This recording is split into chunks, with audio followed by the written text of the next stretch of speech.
BBOR, Black Box Online Radio, coming to you from Salem, Massachusetts, on the road. BlackBoxNed88 on Instagram for the bonus podcast. All right, and it is now September of 2020, so welcome to our monthly Zodiac Killer Q&A session, where we read off your questions and comments, and we have a bit of a discussion about the Zodiac Killer.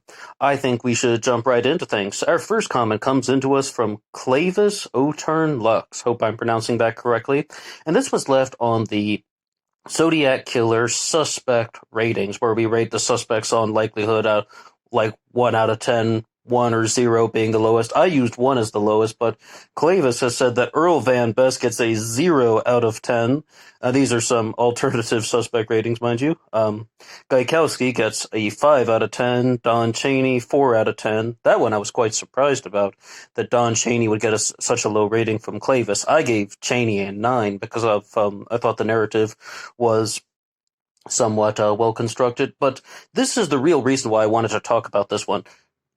Thomas Henry Horan's Zodiac Killer hoax theory gets a question mark out of 10, and I was just like, yeah, that is completely fair. That is completely honest, because if you're going to give the Zodiac Killer hoax theory a question mark out of 10, why not? I mean, what Zodiac hoax theory are you talking about? And somebody also left another comment on a different upload saying, why do you insist that the Zodiac Killer hoax theory has to involve a large group of people? Why do you insist that the Zodiac Killer hoax theory has to involve this intricate network of people behind the scenes? And my simple response to that is, it's not my own original observation. That's the way that Thomas Henry Horan presented it. And we even mentioned this during our book discussion on the Great Zodiac Killer Hoax of 1986, when we were just like, how many people are in on this thing? Or how many different types of connections exist in the Zodiac Killer hoax theory? But like, when you want to say, what Zodiac Killer hoax theory are you talking about? Are you simply going to say that there's this guy that wrote letters taking credit for murders that he didn't commit, and maybe, possibly, murdering Paul Stein on October 11th of 1969? Yeah, one person could have done something like that physically, but then the Zodiac hoax theory gets bigger and bigger. Number one, I mean, you would have the accomplice at Lake Berryessa being the stabber, the perpetrator, the assailant at Lake Berryessa wearing the hood and the costume. He was an associate of Horan's suspect, Hal Snook, the letter writer. Dennis Land, of course. Dennis Land met Hal Snook at Napa Valley Junior College when Hal Snook was a professor there, and Dennis Land would also frequent Hal Snook's sporting goods store. He was the first ranger on the scene at the Lake Berryessa stabbing. So then you're going from one person to two people, and then you also have people covering things up. You have people that are manipulating info. But then, what about the other things that could be tied into this? Monitoring the drug trade, sending coded messages to the CIA operative Tony Poe in Southeast Asia? Or how about being the go signal and the stop signal for the Manson family in Helter Skelter, using the 408 as the go signal and the 340 as the stop signal? Which Zodiac Killer hoax theory are you talking about? Just saying that one guy wrote letters taking credit for murders he didn't commit? Okay, I mean, we could have a very honest discussion about that, but then when you bring in these things about the drug trade and the Manson family, you are involving many more people. So yeah, we can definitely give that one a question mark out of 10. What hoax theory are you talking about? And our next comment is coming to us from Walter, and Walter was also the person who gave us the idea for the suspect ratings episode. That was an absolutely excellent idea. I had a good time working on that one, and I've been noticing your comments coming in. We will perhaps do some more of those in the future. And Walter mentions 3 people that were not yet involved with this, or an upload that we did later on. And the comment is actually left on our upload, Zodiac Killer Kelly Marshall theory. I mean, multiple people requested something about Kelly Marshall, a woman who has claimed to have solved the 340 cipher. We did an upload on that recently, and because that was a user-requested topic, if you have any ideas for things that you would like to hear about on this channel, you can drop your idea in the comments section below.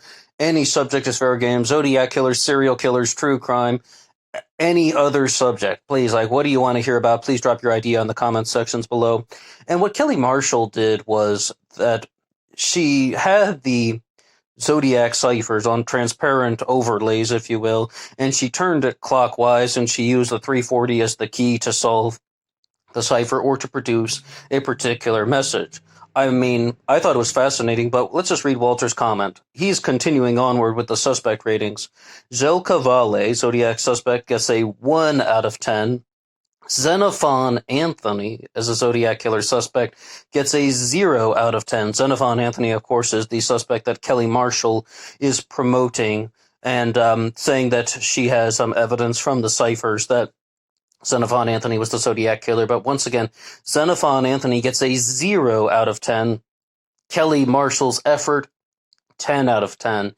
And if you do ever get a chance to watch the Zodiac killer documentary, Zodiac Rush to Editor, I think that is so honest, saying that Kelly Marshall put in a very good effort with this.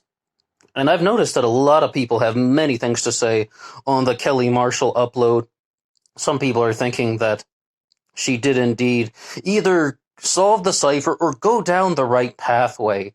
I mean, I can really appreciate the ideas that she's putting out, but I have to tell you, when we did our upload on Xenophon Anthony as Zodiac killer suspect, and I'm sure we're going to have to say something about him in the future based on the number of people that are talking about him online, it's like, what I can say is, not a single red flag jumped out, not a single oh my god moment.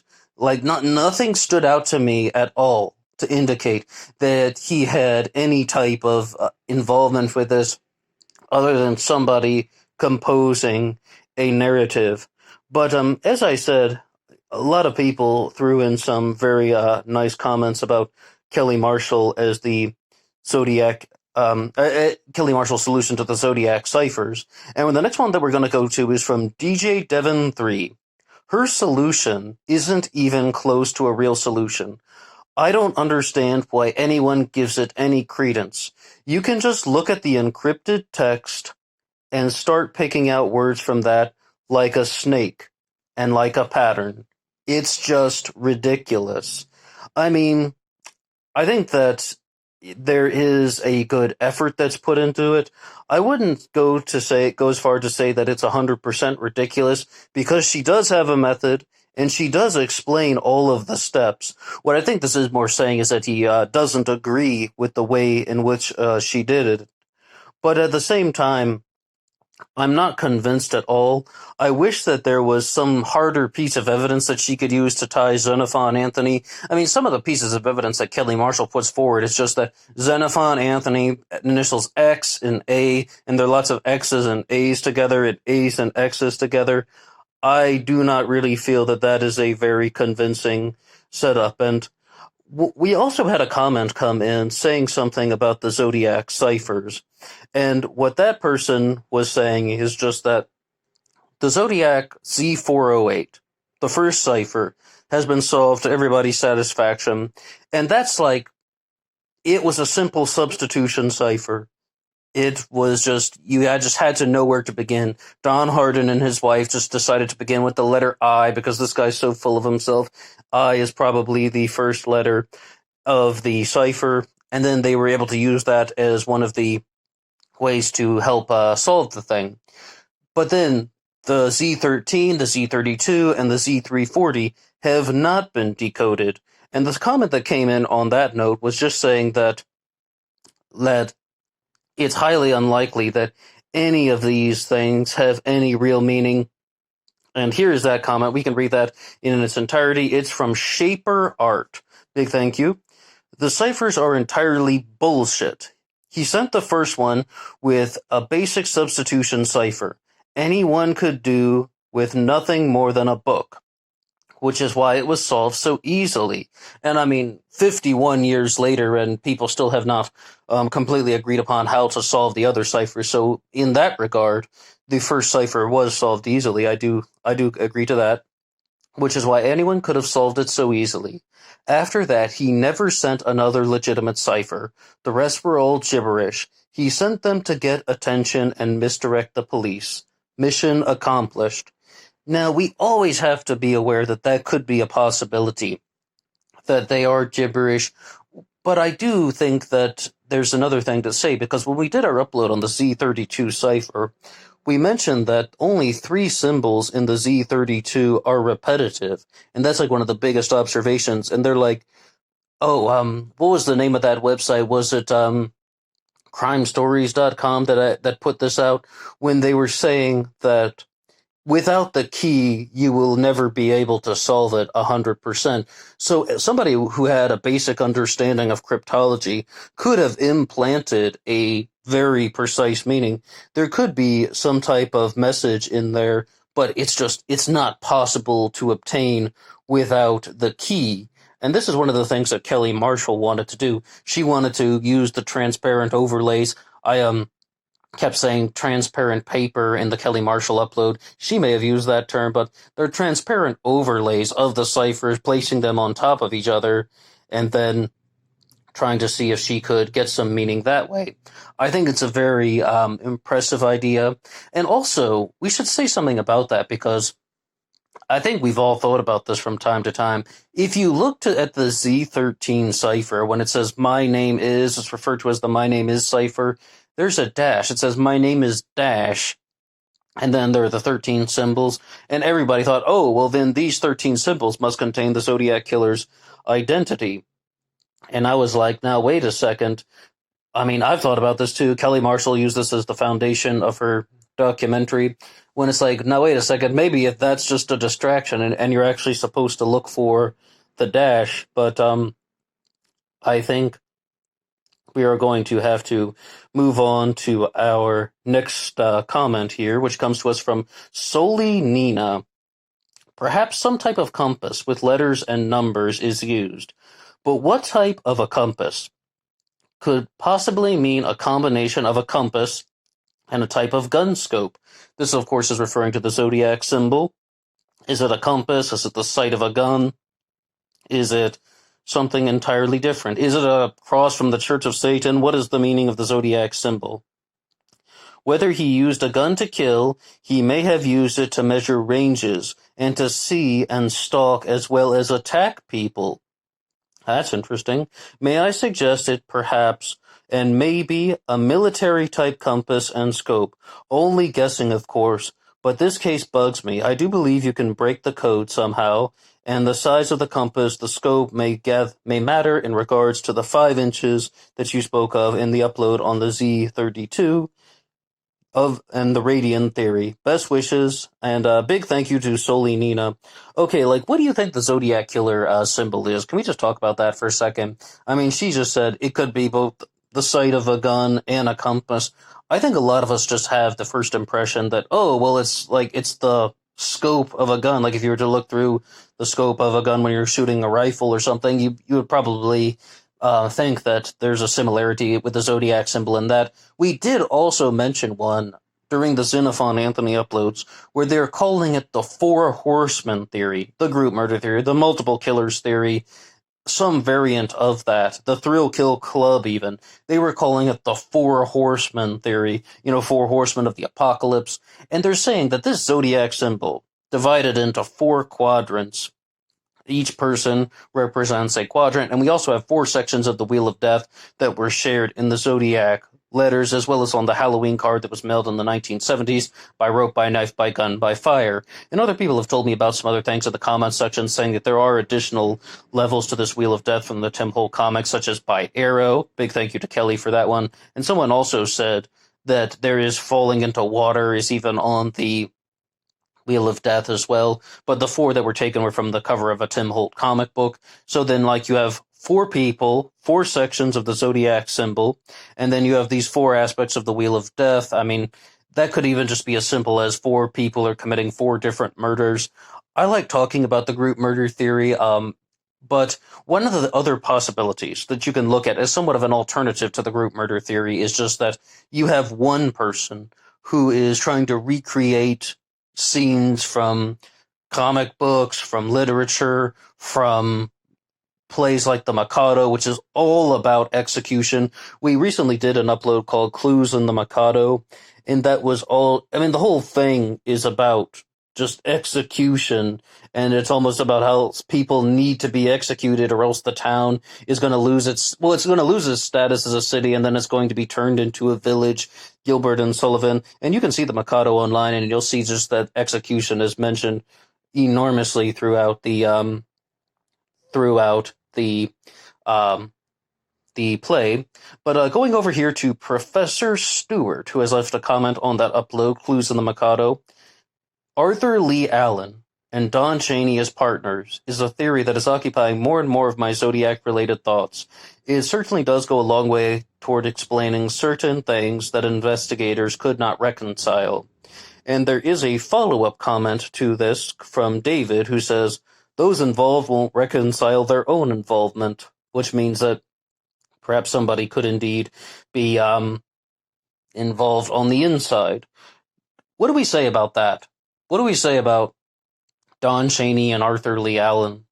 I definitely had that instinct. I mean, I think I said I first had that feeling when I was watching the film Zodiac for the first time, and I didn't put out the upload Arthur Lee Allen's partner until months later, but I'm just like, well, now we know that Arthur Lee Allen was exonerated because of DNA testing and side palm print testing, and they were really just trying to say, well, that shows that he did not write the letters. Well, then, I think many people, and I see this in your comments, frequently people mention about Don Chaney and Arthur Lee Allen working together, perhaps even to say that Chaney did more than write the letters, that Chaney was the stabber at Lake Berryessa. And they composed this plan to even taunt the media together, and that they're just going to put a little bit toward Arthur Lee Allen, a little bit toward Don Chaney, but there would never be enough to convict anyone. I mean, I think that it's a strong aspect of the group murder theory that Arthur Lee Allen had a partner, and his partner was Don Chaney. In short, I mean, look at how it would work.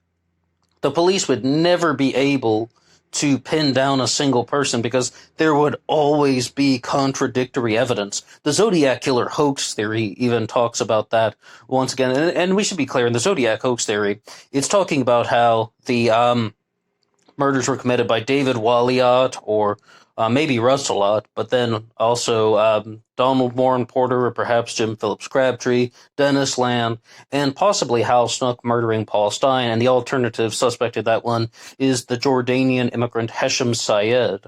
So when we want to look at these things, it's like the police, it's a very similar model. The police would never figure it out because they're looking for one person and they're always getting a little bit of evidence that is misleading them here and a little bit of evidence that is misleading them there. One final note on the Zodiac Killer hoax theory. Somebody left a comment on an upload. It wasn't even a Zodiac Killer upload that we did. I think this one was on just a different serial killer topic.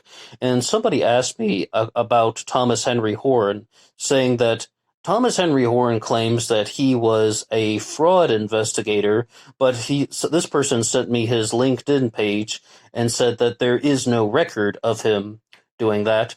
And what I can say is I visited the LinkedIn page, and I can say that Thomas Henry Horn says that he was an insurance investigator in the 1980s, and this LinkedIn profile only went back to the 90s. Here's the comment from Jacob Wilbers. Big thank you to Jacob.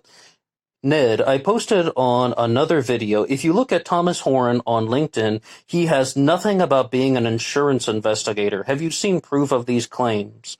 Okay, and as we said about that, it's like Thomas Horn said that he became a fraud investigator, and very precisely, he became someone who was a specialist in learning about how do other people fake their own deaths. That became his specialty when he was investigating insurance fraud. And through this experience, he learned how to read police reports and look for specific details and look for the valuable pieces of information.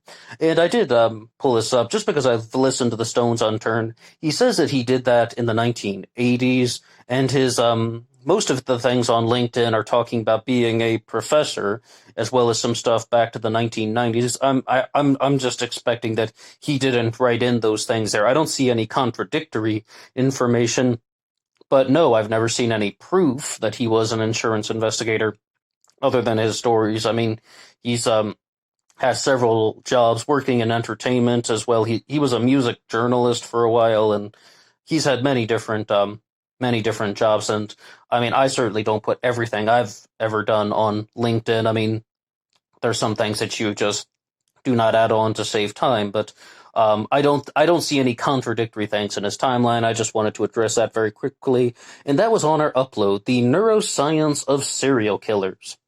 And if you haven't heard that one yet, I'll include a link to that in the description box here. The best way you can support this channel is just by listening to some more of our content, never asking for any money. The way you support us is just by listening. And if you haven't subscribed yet, you're always welcome to do so. That really helps us out, and you can hit that like button if you like what you hear. The Neuroscience of Serial Killers will be available in the description box here. All right, thank you guys so much for your Zodiac Killer comments, and thank you so much for all the material that we have had. And in the future, we will most likely do some more things about Gel Cavale, who we didn't really get to talk about too much today, because we were really discussing the Xenophon Anthony stuff and Kelly Marshall, as well as some of the things with the Zodiac ciphers. So I hope to do some more stuff on Gel Cavale and this Xenophon Anthony connection. What do you have to say about any of it? All right, and I will see you guys on Instagram for the bonus podcast. Until next time.